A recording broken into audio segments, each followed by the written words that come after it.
Boa noite a todos. É um prazer imenso estar aqui e poder falar nessa Semana Teológica, poder falar sobre um tema que é tão relevante para nós, que é a Reforma Protestante.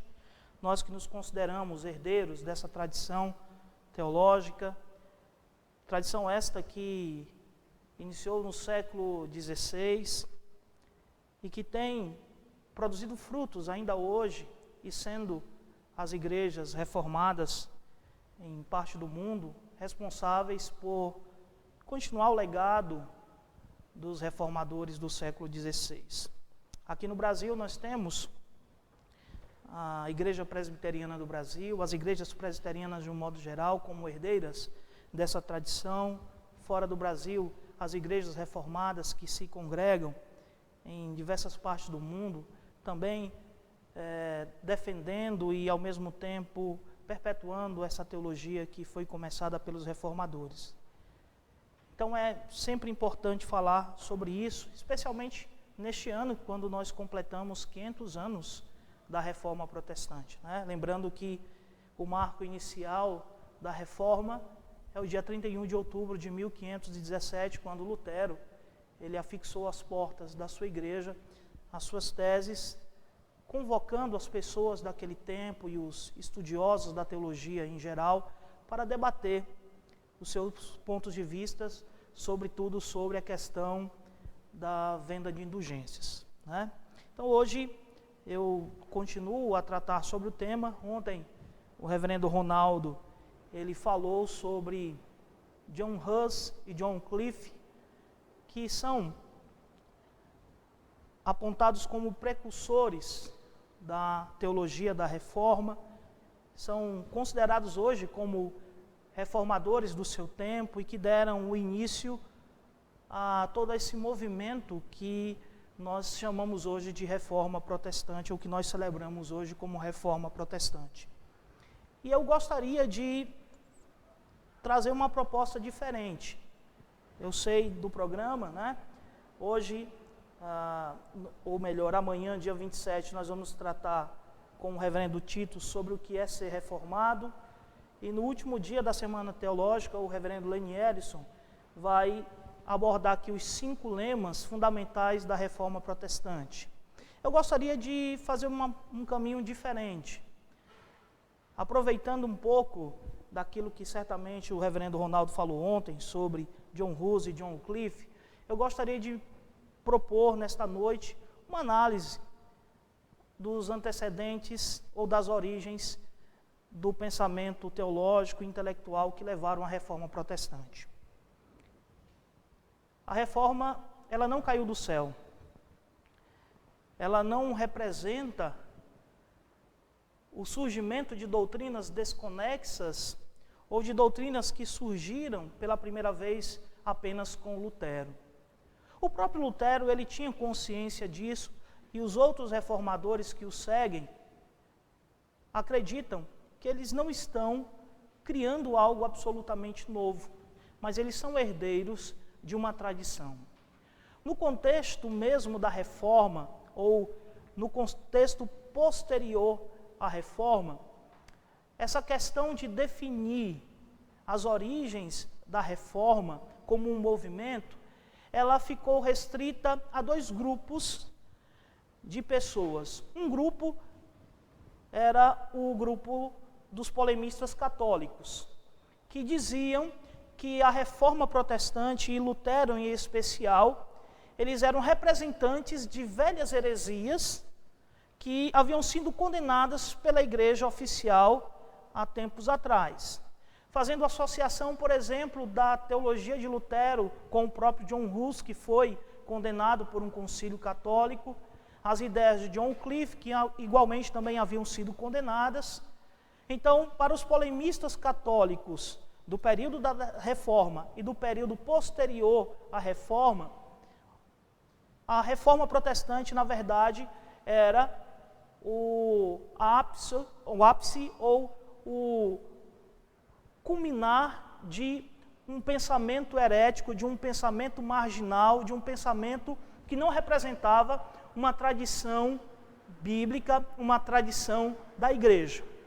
Então, da perspectiva desses teólogos e polemistas católicos, a reforma protestante ela deveria ser rejeitada.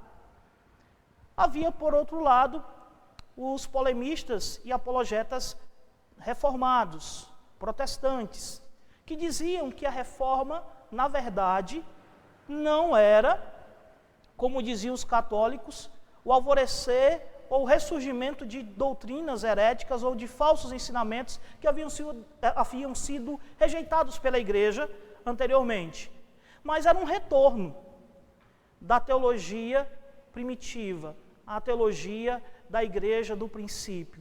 Uma teologia que havia sido sufocada pela teologia medieval e, consequentemente, pela Igreja Católica daquele período. Uma teologia que havia se perdido.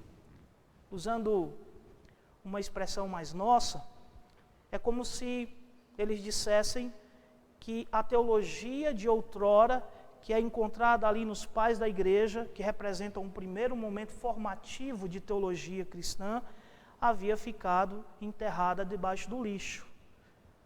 E que agora os reformadores haviam cavado e haviam redescoberto essa doutrina e haviam trazido isso à luz. Então, essa discussão sobre os antecedentes, ela aconteceu já nos dias da Reforma, e quando nós tratamos sobre a Reforma hoje, muitas vezes nós deixamos de lado essa discussão e passamos tão somente a falar a respeito dos personagens. Falamos a respeito de Lutero, falamos acerca de Calvino, com quem nós temos mais proximidade, e algumas vezes falamos sobre Zwinglio, que é um personagem extremamente importante para a consolidação do pensamento da Reforma, mas que nós, por vezes, teimamos em deixar de lado, como se ele não fosse um personagem importante para o fluxo de pensamento da Reforma. Tanto é verdade que eu faço questão de, nesse slide inicial, trazer esses três personagens. Lutero, no meio Zwinglio, e na outra ponta Calvino, mostrando aqui, é claro, que esses são realmente basilares do pensamento da Reforma. Alguém poderia questionar a ausência aqui dos reformadores radicais, né, como Menon Simons, mas isso seria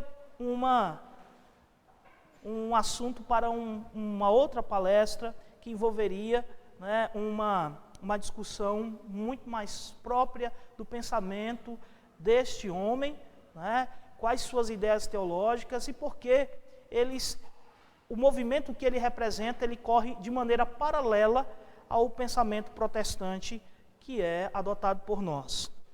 Mas seja como for, eu quero então partir dessa abordagem, analisando as origens, os antecedentes, tanto intelectuais, as ideias que levaram esses homens, que formaram a mente desses homens, que representam a Reforma para nós, e suas ideias teológicas.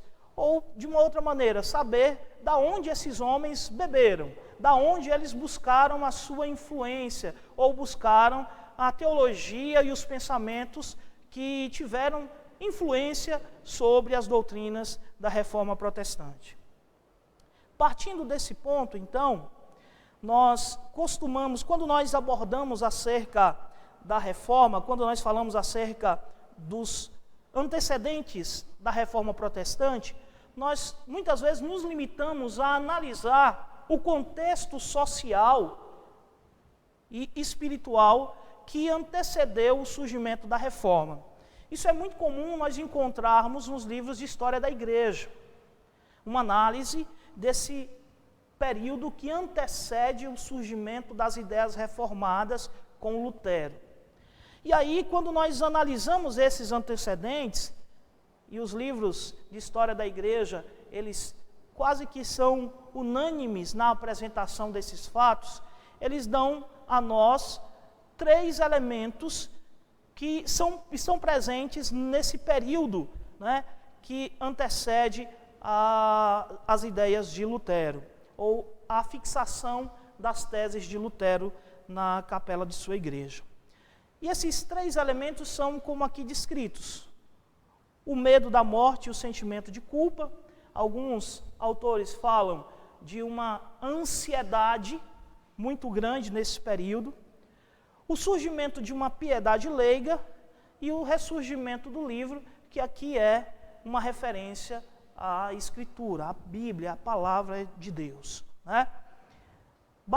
É importante nós entendermos e lembrarmos que esse quadro que aqui vai ser apresentado, ou que nós vamos discutir por meio dessas três ideias, reflete o período final da Idade Média, que nós chamamos de Baixa Idade Média, que representa ali o final do século XIII, início do século XIV e vai até o século XV. A Idade Média, ela tem sido pedagogicamente dividida em Alta Idade Média e Baixa Idade Média. Olhando assim, a gente tende a pensar que as coisas seriam mais ou menos o seguinte, né? A Baixa Idade Média vem primeiro e a Alta Idade Média vem depois, mas é justamente o contrário. A Alta Idade Média é o período que vai do ano 500 até mais ou menos o final do século XII e início do século XIII, tá?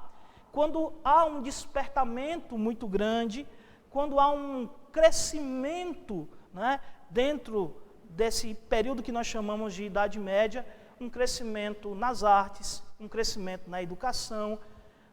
No século XI e no século XII surgem ali as primeiras universidades, os grandes centros de estudo da Europa.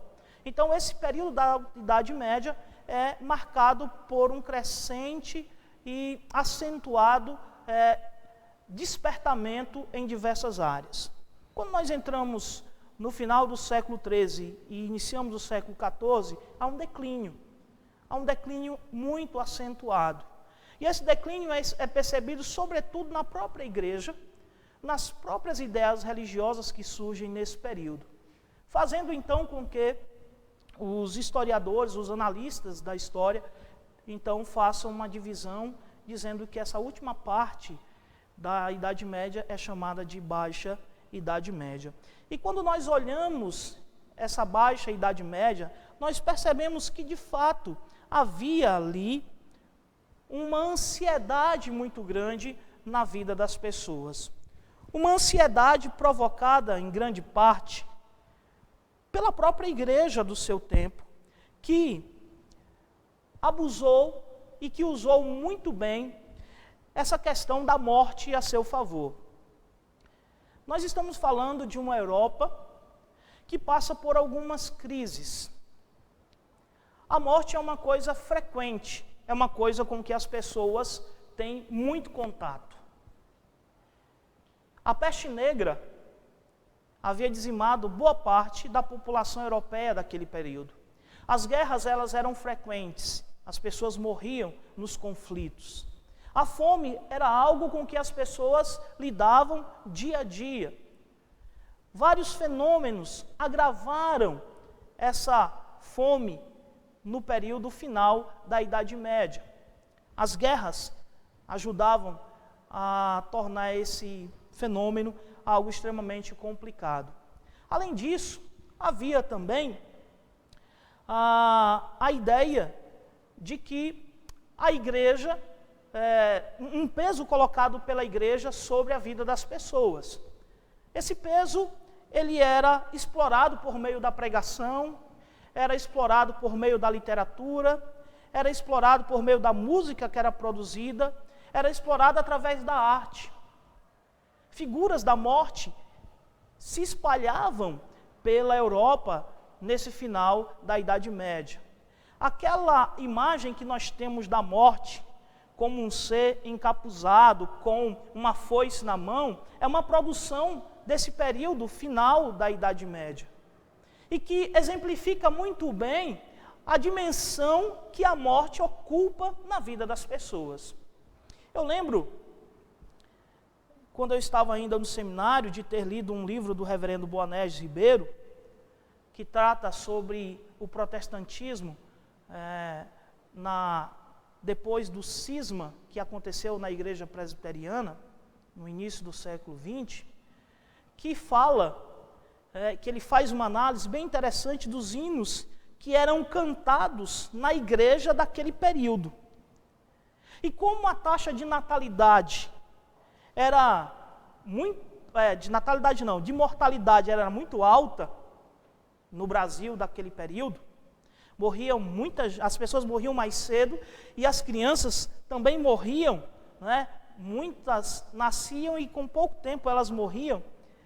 O reverendo Bonés Ribeiro diz que a música que era cantada nesse período refletia esse impacto que a morte tinha sobre a vida das igrejas. De modo que as músicas que eram produzidas e que eram cantadas na igreja desse período falavam muito sobre o céu, sobre o morar com Deus e sobre a expectativa que o cristão tinha de romper os portais da morte. Veja, nós estamos falando do Brasil, nós estamos falando do século XX, nós estamos falando da nossa realidade, mas há uma similaridade, no sentido de que, como a morte é algo presente, é algo real, é algo com que eu tenho ligação direta, porque eu conheço pessoas que estão morrendo, eu mesmo tenho uma expectativa de vida muito baixa, então eu consigo sublevar isso por meio de músicas, por meio de canções que me colocam mais diretamente com Deus ou que de uma certa forma me fazem acreditar, né, na esperança celeste. Então, essa ideia da morte ela estava presente nas igrejas brasileiras do período. A mesma coisa acontecia também no final da Idade Média. As pessoas, elas lidavam com a morte. E nós nunca lidamos com a morte com naturalidade. Nós nunca vamos lidar com ela com naturalidade. E a igreja sabia disso. E ela então começou a usar isso a seu favor, fazendo pregações ou até criando doutrinas que, de uma certa maneira, mantesse não apenas as pessoas leais, mantivesse as pessoas não apenas leais à igreja, mas que de uma certa forma fizesse com que as pessoas dependessem ainda mais da igreja para a sua salvação. Nesse sentido, nós podemos observar nessa parte final da Idade Média um acentuado interesse, né, ou uma acentuada ênfase nas pregações desse período na questão da condenação e da culpa. A condenação eterna e a culpa que o homem tem por causa do seu pecado, eles são extremamente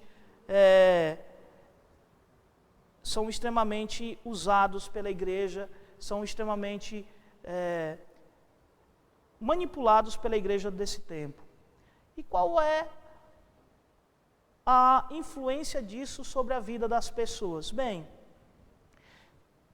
se eu sei que eu vou morrer, e se eu escuto do púlpito a mensagem de que eu tenho uma culpa muito grande, e que eu vou me deparar com Deus, Ele que é um justo juiz, então eu preciso, de alguma forma, de alguma maneira, fugir desse julgamento, fugir desse encontro com Deus. E é interessante observar essa questão do medo, da morte, do sentimento de culpa, na pessoa do próprio Lutero. Lutero é uma pessoa que exemplifica bem o homem do final da Idade Média. A própria luta de Lutero reflete esse medo e esse sentimento de culpa que o homem do final do período medieval tem. Quem era Lutero? Como é que nós analisamos as lutas espirituais de Lutero? Quando nós olhamos para esse personagem, a gente descobre, por exemplo, que Lutero, que estudava direito, financiado pelo seu pai, né, que conseguiu alcançar alguma elevação social através do trabalho.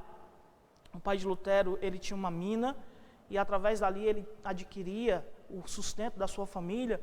Ele então investe na educação de Lutero e como na Idade Média não haviam muitas opções, né, de profissões, hoje em dia a gente tem uma gama muito grande de profissões, e às vezes dentro de uma profissão você tem várias especialidades, né?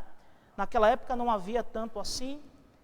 A grosso modo, você ou migrava para a área da filosofia, das humanidades, ou você estudava teologia, direito ou medicina.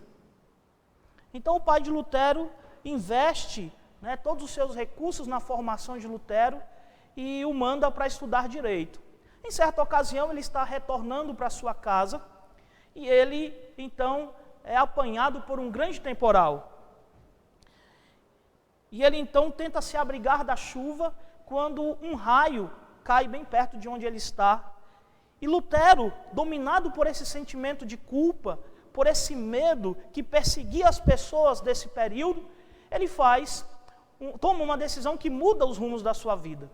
Ele faz um voto a Santa Ana e diz assim: olha, se a senhora me levar até em casa em paz, em segurança, eu vou largar o estudo do direito e vou entrar na vida religiosa. Lutero então escapa da tempestade, chega em casa e comunica para o pai que não vai voltar mais para a faculdade de direito, que ele agora vai buscar a vida religiosa. É engraçado a expressão, o sentimento do pai de Lutero, que diz que, na verdade, isso não foi uma mensagem de Deus, mas foi uma mensagem do diabo, né? Porque não podia ser Deus agindo daquela maneira, mas Lutero está resoluto, e ele então entra na vida religiosa, ele procura, né, o mosteiro agostiniano da sua cidade, e ele se torna monge. Veja, o medo da morte leva Lutero a mudar o rumo da sua vida. E ele acha que de alguma maneira isso vai mudar o seu medo, que de alguma maneira isso vai mudar o seu sentimento de culpa. Mas isso só agrava a sua crise espiritual. E Lutero, então, ele recorre a todos os meios que a igreja dizia que eram suficientes para trazer paz ao coração, trazer esperança ao homem e, de uma certa maneira, garantir a ele a salvação eterna. Lutero, então, busca jejuns, busca sacrifícios, busca penitências. Dizem, inclusive, que ele passava vários dias sem comer, sem falar, trancado dentro de uma cela, a fim de mortificar o seu pecado, a fim de mortificar a sua carne. É engraçado porque o próprio, supervisor de Lutero, o Staupitz, que era o seu confessor, já não aguentava mais Lutero, porque o menor pecado, o menor pensamento de Lutero que não fosse de conformidade com a lei de Deus, com a palavra de Deus, era um motivo para Lutero cair no terror, no medo. E ele então ia até o seu confessor, e o seu confessor uma vez disse: Lutero, só volte aqui quando você tiver cometido um pecado realmente grave. Isso ilustra, meus queridos, o sentimento dos homens daquela época, que estavam à mercê de uma igreja que os aprisionava espiritualmente, que os mantiam debaixo de cordas, a semelhança de um boneco de ventríloco, que é manipulado pelos cordões da pessoa que o está manipulando, do ventríloco. Assim viviam as pessoas. Esse era o sentimento de Lutero, esse era o sentimento do homem comum, o medo da morte, o sentimento de culpa. Eu sou um pecador. E Lutero, ele mais uma vez exemplifica isso. Lutero, ele temia a face de Deus, porque ele via Deus de acordo com as construções do final da Idade Média. Um Deus que tinha prazer de mandar o homem para o inferno. Um Deus que não tolerava o pecado e que não tinha misericórdia e não tinha graça. Então, quando nós olhamos os antecedentes da Reforma, sobretudo do ponto de vista dos manuais de história da igreja, esse medo da morte, esse sentimento de culpa, essa angústia que tomava conta dos corações dos homens no final do período medieval, é algo extremamente observável, é algo extremamente notável nesse período. Mas veja, esse homem que está lutando com a morte, esse homem que está lutando com o sentimento de culpa, é um homem também que busca uma vida de piedade.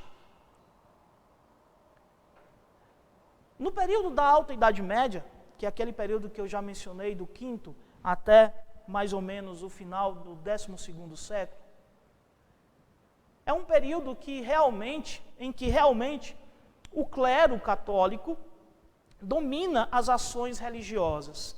Não havia espaço para os leigos, ou as pessoas comuns, ou as pessoas que não estavam dentro da estrutura da Igreja Católica. Bispos, padres, sacerdotes, ou aqueles que estavam nas ordens como os monges. Havia pouco espaço para a participação do homem comum. Tudo, a começar, por tudo que era feito dentro da igreja. Toda a comunicação, a própria missa, os cânticos, todos eram em latim. Todos eram em latim. E as pessoas comuns não sabiam falar latim. E é interessante, então, que a igreja desse tempo nada representava para a vida das pessoas. Elas não tinham nenhuma participação na vida da igreja. Elas iam à missa e, na verdade, elas assistiam uma representação, elas eram mais observadoras do que participantes daquele ato de culto que acontecia na igreja medieval. Mas no final da Idade Média, muito também agravado por esse sentimento de culpa e por outras questões que vão ser depois mencionadas, há o crescimento e o surgimento de uma piedade leiga. Isso se deve muito, em parte, a um grupo religioso conhecido como Irmãos da Vida Comum. E esse grupo religioso de monges, eles tinham uma mentalidade diferente das ordens religiosas daquele tempo, que entendiam que a vida do religioso ela deveria ser vivida exclusivamente dentro do mosteiro. Então, toda a conduta, toda a vida, todo o trabalho de um monge deveria ser feito internamente dentro do mosteiro. O seu desligamento com o mundo era uma coisa real. A partir do momento, então, que alguém se dedicava à vida religiosa, através das ordens religiosas que haviam no período, ela praticamente se isolava do mundo exterior. Ela não tinha mais nenhum contato com as questões seculares, temporais. Mas os irmãos da vida comum, eles tinham uma ideia diferente. Eles buscavam conciliar e ter um meio termo entre a vida interna do mosteiro e a participação na sociedade. Daí eles criarem aquilo que os estudiosos do período chamam de via média, que é o meio termo entre a vida do mosteiro e a vida fora do mosteiro. E esses homens que, de uma certa forma, estavam muito ligados à questão da educação, eles então abriram vários albergues para acolher os estudantes universitários da Europa naquele período em questão. E os seus albergues então eram usados por esses universitários, e eles então, de uma certa maneira, começaram a acolher esses universitários e a fazer como muitas vezes nós fazemos hoje em dia, quando a igreja tem alguma obra social, a gente tenta não apenas dar o social, mas também levar o espiritual para essas pessoas. Eles faziam algo semelhante nesse sentido. Então eles acolhiam esses estudantes, mas de alguma forma tentavam incutir neles os valores espirituais da ordem dos irmãos da vida comum. E foi através desse pequeno gesto que agora uma nova classe de pessoas que está indo para as universidades ou que está saindo das universidades começa a ter interesse pelas questões religiosas, pelas questões teológicas. Não da maneira como elas são debatidas ou analisadas nas universidades de teologia, mas de uma maneira mais simples, de uma maneira mais leiga. Mudando o que tem que ser mudado, como a gente tem visto hoje em dia, surgindo em muitas igrejas, esse fenômeno de jovens se interessando pela teologia. Jovens que escutam pregadores ou que assistem vídeos de pregadores no YouTube, né, e que ganham gosto e interesse pela teologia, e mesmo não participando ou fazendo um seminário de teologia, são bem informados, são bem orientados e começam a colocar a teologia na sua agenda de discussões. E esses jovens, então, e esses homens que passam pelas mãos dos irmãos da vida comum, eles acabam, então, formando um batalhão de pessoas interessadas em vida piedosa. Detalhe importante, esse grupo de pessoas, ele se distingue dos teólogos profissionais. E eles estão muito mais interessados na religião como uma ligação íntima entre o homem e Deus. É por isso que surge uma devoção muito individualista nesse período. E um detalhe importante que eu não posso deixar de mencionar: ao contrário da teologia profissional praticada nas escolas e nos departamentos de teologia das universidades, que está preocupada com questões completamente fúteis e irrelevantes, como, por exemplo, olha só o que os teólogos medievais discutiam: quantos anjos cabem na cabeça de um alfinete? Essas eram as discussões que eles faziam no período da Idade Média. As pessoas que estão formando esse grupo de pessoas agora, esses homens, mulheres, que formam essa nova piedade leiga, não estão interessados nessas questões. Eles estão interessados na moral cristã, na vida piedosa, na vida de oração. E aí, vários livros começam a surgir e a falar sobre essas questões que são importantes para as pessoas desse tempo.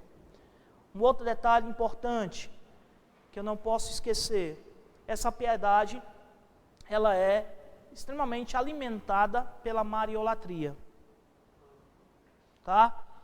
A preocupação deles é entender o relacionamento com Deus por meio de Maria. E é sobretudo nesse período, do final da Idade Média, que uma discussão ela toma um grande contorno e que hoje, né, pelo menos para a Igreja Católica Oficial, é uma coisa decidida. Olha que detalhe interessante. É nesse período aí, e sobretudo alimentada por esse grupo de leigos que estão agora preocupados com a teologia, que se começa a discutir a questão de que se Maria nasceu sem pecado ou se ela nasceu com pecado. Havia um grupo de teólogos que dizia não, que Maria, ela nasceu debaixo do pecado. Ela era também afetada pelo pecado de Adão, pelo pecado original. Mas havia um outro grupo de pessoas que dizia não, ela não havia sido tocada pelo pecado original. Daí a ideia de Maria Imaculada. Então a grande pergunta era: Maria era mácula em latim ou imaculada? E a visão que prevaleceu foi a de que Maria era imaculada. Então esse período, né, ele vê surgir, por exemplo, essa questão, que hoje é uma questão praticamente decidida na Igreja Católica, mas é uma discussão desse período, tá? E essa piedade leiga, ela então vai ser extremamente importante.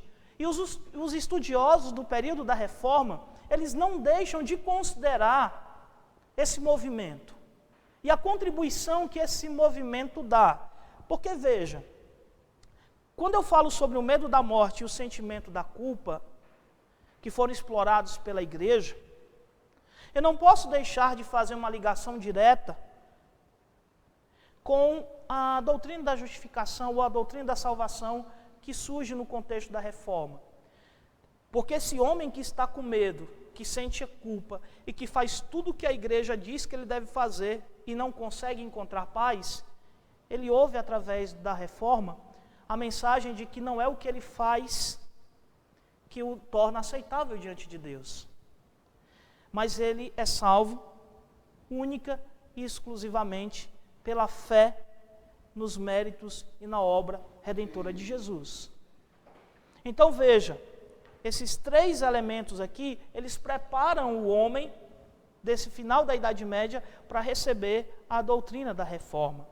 O surgimento de uma piedade leiga, bem informada, com conhecimento de teologia, vai ser assimilado pelo pensamento da reforma.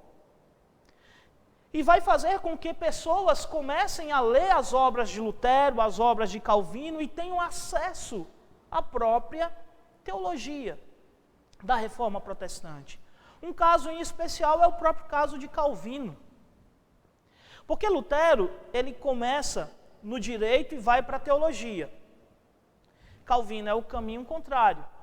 Calvino, ele recebe a formação que lhe daria condições para entrar na vida religiosa, porque o seu pai, que era secretário do bispo de Noyon, consegue um benefício eclesiástico, uma bolsa de estudo para que Calvino possa estudar teologia, só que para que ele chegue no curso de teologia, ele precisa fazer o curso inicial de artes liberais. Só assim é que ele tem condições de fazer o curso de teologia, que equivaleria hoje a uma espécie de mestrado. Só que o pai de Calvino tem um desentendimento com o bispo, e ele então perde a sua função como secretário e advogado da cúria de Noyon. E o pai de Calvino então diz o seguinte: olha, agora eu quero que você mude de curso, que ao invés de você estudar teologia, de você se tornar um religioso, você vai estudar direito. E ao contrário de Lutero, que desobedece o pai, Calvino obedece o pai e vai estudar direito. Ele vai para a faculdade de direito. Então a vida de Calvino toma uma direção diferente. Contudo, Calvino, de alguma maneira, mesmo estando afastado da vida teológica, ele entra em contato com as ideias da reforma. E ele entra em contato das ideias da reforma, especialmente, ou acredita-se, por meio do seu primo, que se tornou um reformado, ou aderiu ao pensamento da reforma protestante, e que de alguma maneira influenciou Calvino. Então eu quero chamar sua atenção para o fato de que essa piedade leiga, ela é algo extremamente importante para o crescimento da reforma, porque esses leigos, eles vão buscar entender a teologia, eles vão buscar compreender as verdades da reforma protestante, eles vão ler a literatura. E aqui o terceiro ponto, é o ressurgimento do livro, que é o ressurgimento da Bíblia, que está extremamente ligado a uma invenção extremamente importante do final da Idade Média, que é a invenção da imprensa, por Gutenberg. Antes, o trabalho de produção, fabricação de um livro era completamente artesanal. Então, quando você queria uma cópia de um livro, o que você faria? Tinha que ir lá, copiar, letra por letra, Era assim que acontecia. Só que com a invenção de Gutenberg, os problemas acabam, Parafraseando aí um programa de humor que teve aqui no Brasil. Os problemas acabam, porque Gutenberg, ele inventa uma espécie de tipo móvel, em que ele cunha numa placa de metal o livro, uma só vez, e a partir dali ele replica as cópias quantas vezes forem necessárias. Então o trabalho é o primeiro, o trabalho só é o de colocar na placa. Depois que você tem a placa, aí a coisa fica muito mais tranquila. E aí os livros, eles começam a sair em grande escala, a serem produzidos em quantidade muito maiores. E os livros começam a circular na Europa. E um detalhe, o primeiro livro é a Bíblia. O primeiro livro a ser produzido por Gutenberg é a Bíblia. Não é? E uma coisa que não era possível até então se torna possível. E há um detalhe que nós cometemos um equívoco muito grande, ou cometíamos um equívoco muito grande quando falávamos acerca disso no passado. Nós dizíamos até então que a igreja impedia as pessoas de ler a Bíblia. A igreja nunca impediu as pessoas de ler a Bíblia. A igreja colocou limites. A igreja colocou limites. Por exemplo, a interpretação da Bíblia deve ser a interpretação oficial, dada pelo magistério da igreja. Então, aquela ideia que surge posteriormente na Reforma, de que eu tenho uma livre interpretação, que eu posso ler e posso interpretar a Bíblia sem depender da igreja, sem depender do magistério, não existia até então. Então, a interpretação oficial era aquela que vinha da igreja. A pessoa podia ler a Bíblia, mas ela deveria concordar com a interpretação que a igreja fornecia. Mas não era isso que dificultava a leitura da Bíblia. O que dificultava a leitura da Bíblia é que a Bíblia que circulava na Idade Média era a versão né, de Jerônimo, a Vulgata Latina. E somente as pessoas que estudavam, que tinham acesso à educação, sobretudo né, as pessoas de família abastada, que tinham condições de pagar pela educação daquele tempo. Somente essas pessoas, e as pessoas que estavam dentro do mosteiro, os monges, os padres, é que tinham acesso ao latim. Eram pessoas que tinham condições de ler a Bíblia. E até o final da Idade Média, isso era um grupo bem pequeno, bem reduzido de pessoas. Então veja, a igreja nunca impediu, mas ela nunca deu estímulo para que as pessoas lessem a Bíblia. Mas agora, no final da Idade Média, as coisas estão mudando. Cada vez mais pessoas, e é claro, alimentadas por um crescimento social e econômico, né, elas desfrutam de uma condição melhor e aí têm condições de ir para a universidade, de iniciar os seus estudos, de aprender o latim. Essas pessoas, então, começam a ter acesso à Bíblia, alimentada também por essa nova imprensa inventada por Gutenberg, que não só produz Bíblia, mas produz livros. Então, esses três elementos, eles, de certa forma, ajudam a entender por que a Reforma se tornou o movimento que se tornou e explica também o sucesso que a Reforma teve. Tá? Então, quando nós falamos, grosso modo, sobre as causas da Reforma, ou os antecedentes da Reforma, em geral, se passa por essas linhas aqui.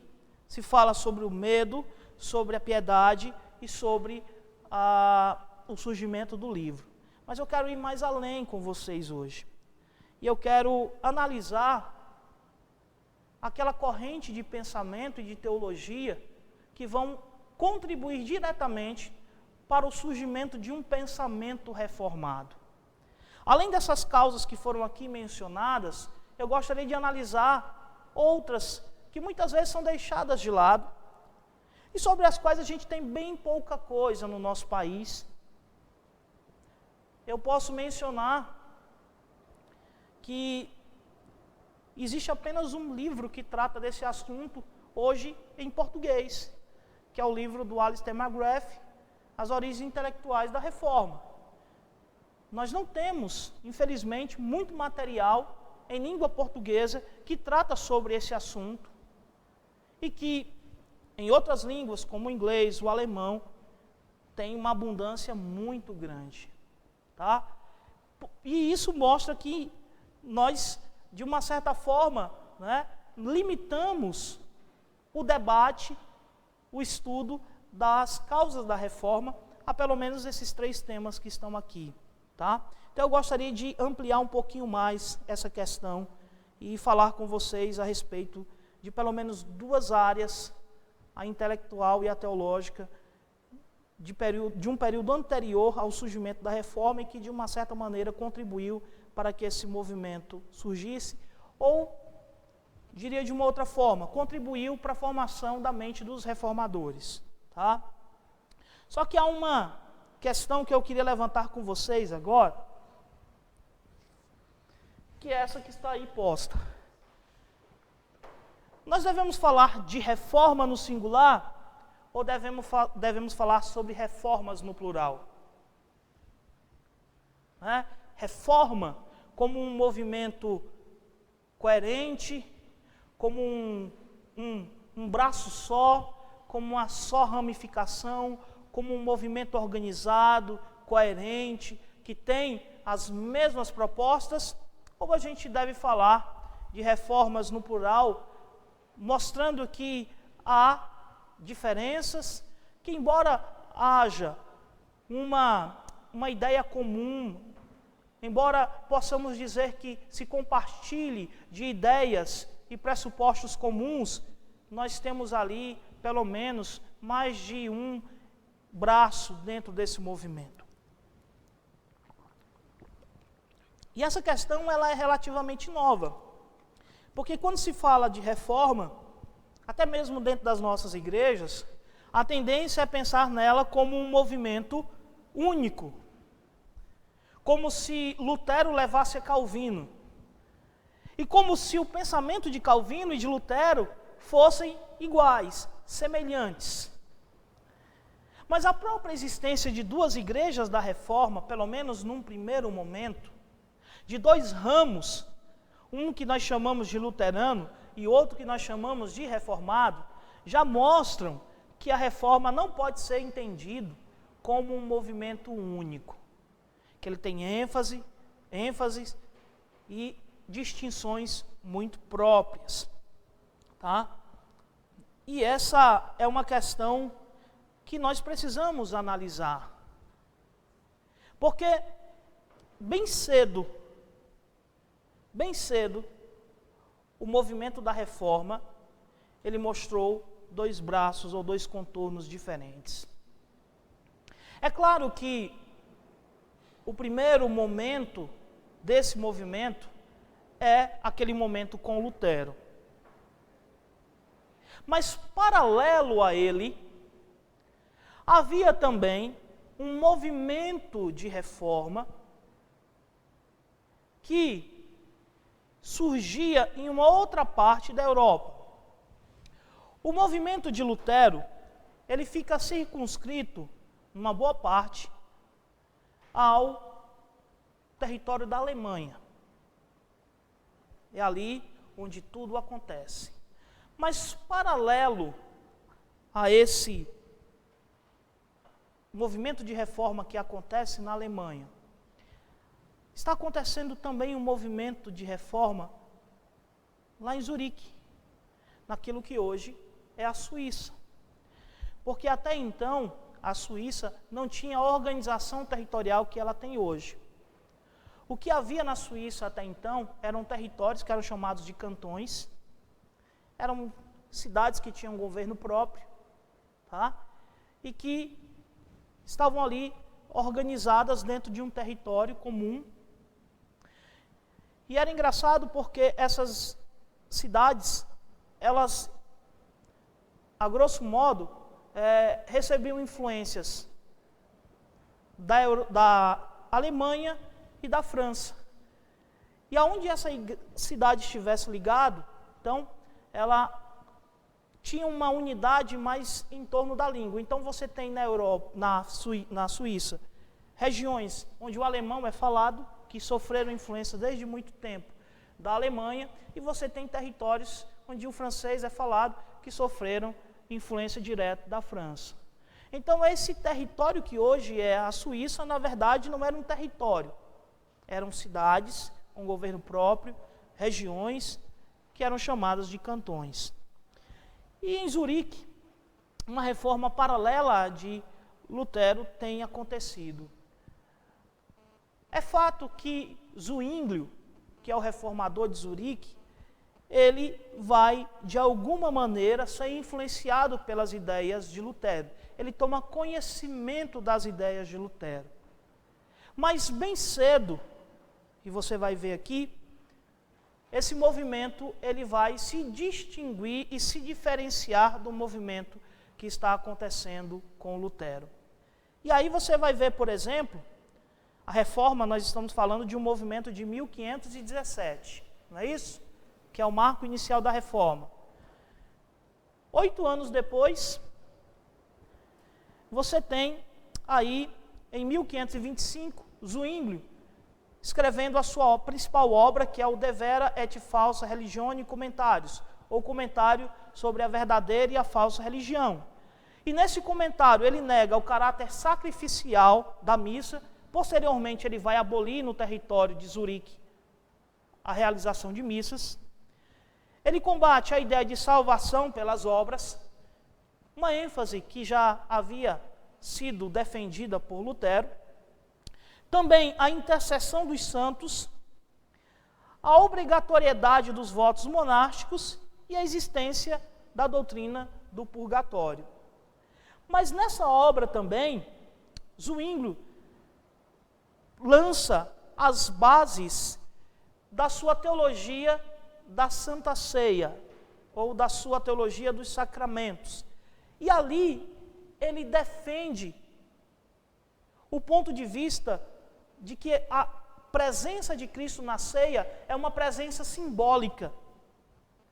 E quando ele afirma esse pressuposto, ele diverge diretamente de Lutero, que dizia que de uma maneira real, Cristo estava presente no pão e no vinho. Quando o celebrante consagrava o pão e o vinho, de fato e realmente, ali estava o corpo e ali estava o sangue de Jesus. Muitos dizem que, pelo menos nesse ponto, Lutero não conseguiu se desvencilhar da tradição católica na qual ele foi criado.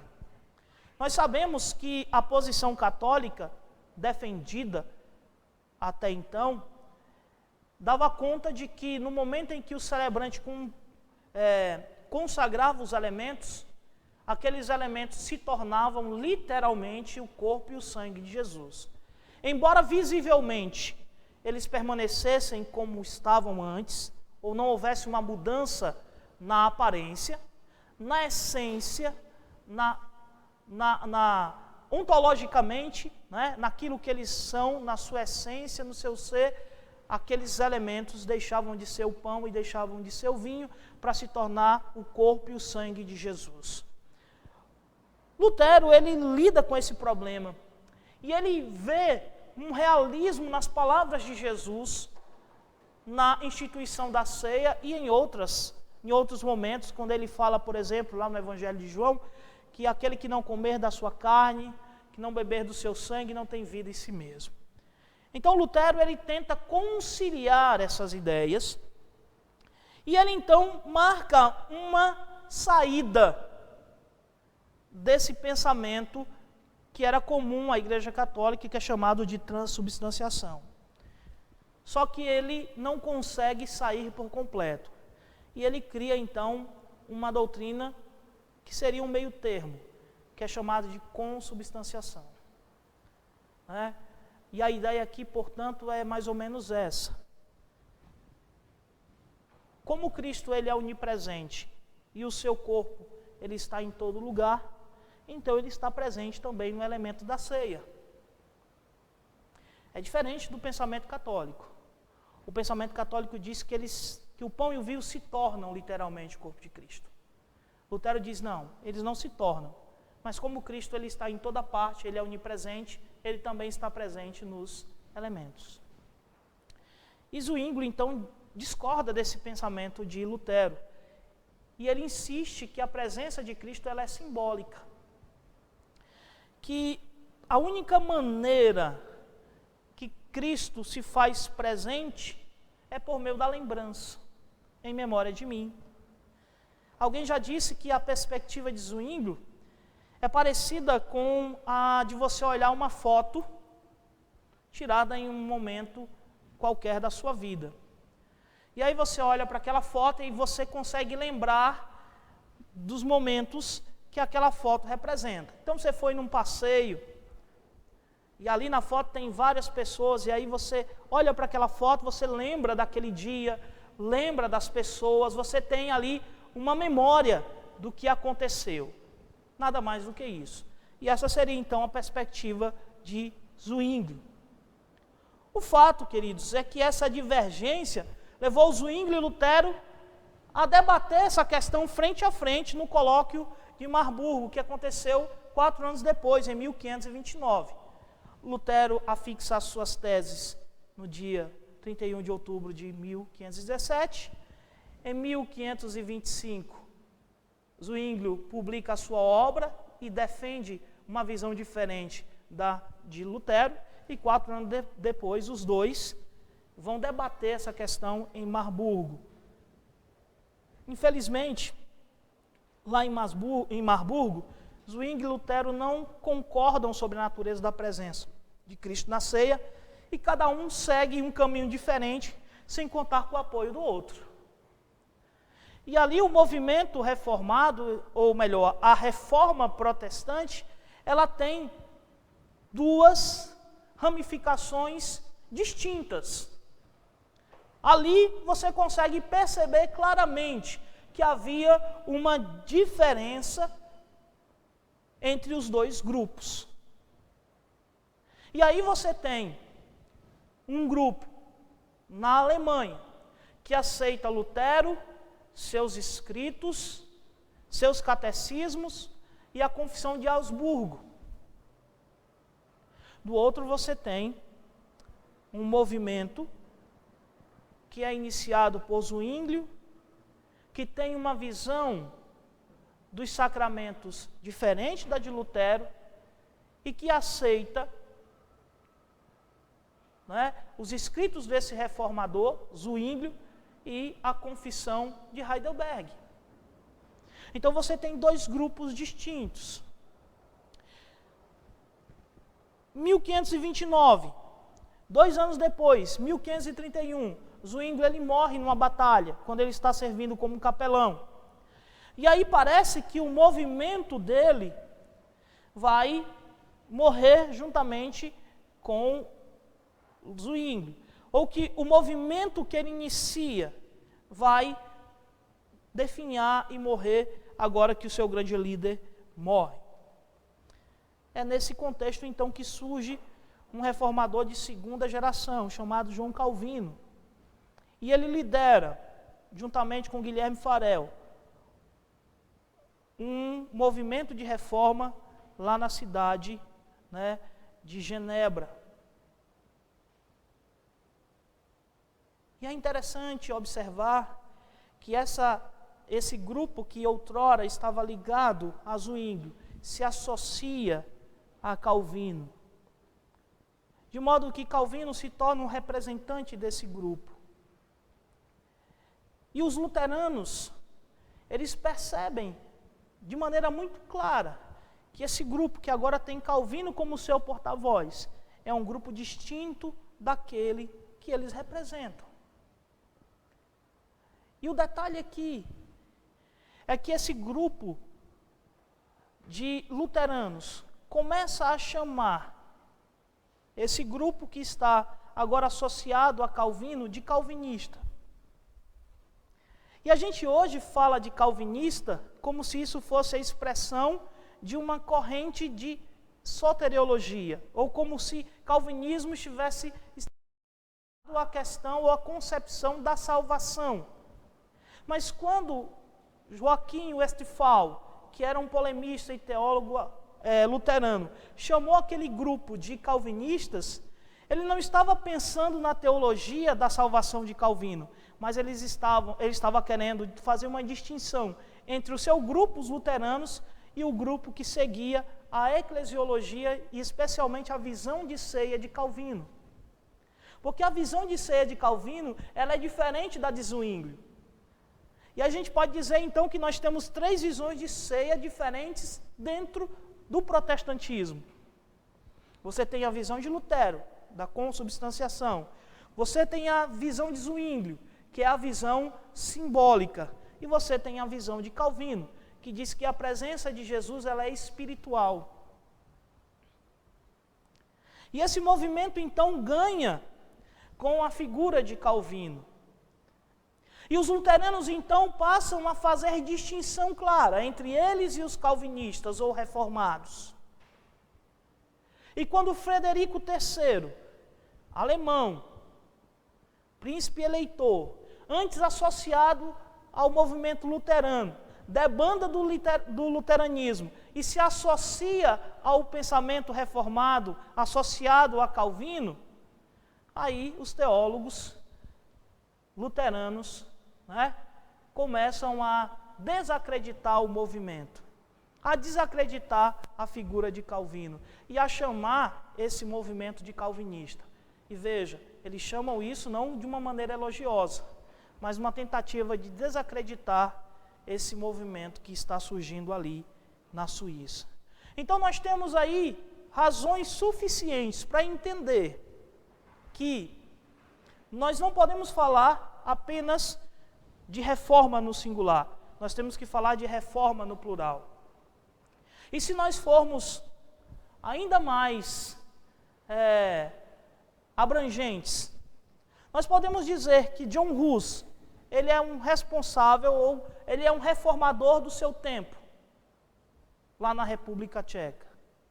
Nós podemos falar de John Wycliffe como o primórdio da reforma na Inglaterra. Podemos falar da própria reforma da Inglaterra com Henrique VIII, a despeito das intenções que ele tinha, mas como um movimento de reforma distinto. Até porque a Igreja Anglicana representa uma forma de reforma totalmente distinta, mais próxima do pensamento católico. Depois, é claro, com o surgimento do puritanismo e dos não conformistas, é que essa reforma da Inglaterra vai ter um contorno mais evangélico, mais protestante, mas num primeiro momento muito mais associada ao catolicismo. Então nós temos aqui pelo menos 4 ou 5 reformas, 4 ou 5 ramos, mas é claro que os mais importantes, ou os ramos que mais frutificam nesse momento, são o ramo luterano e o ramo reformado, que inicia com Zwinglio e que depois recebe a sua influência de Calvino. Ok? Vamos fazer uma paradinha aqui agora, porque aí a gente dá uma paradinha, faz um pequeno lanche, e aí a gente retoma a segunda parte, tratando de 2 temas que são extremamente importantes para a gente entender esses elementos que constituem o pensamento da reforma.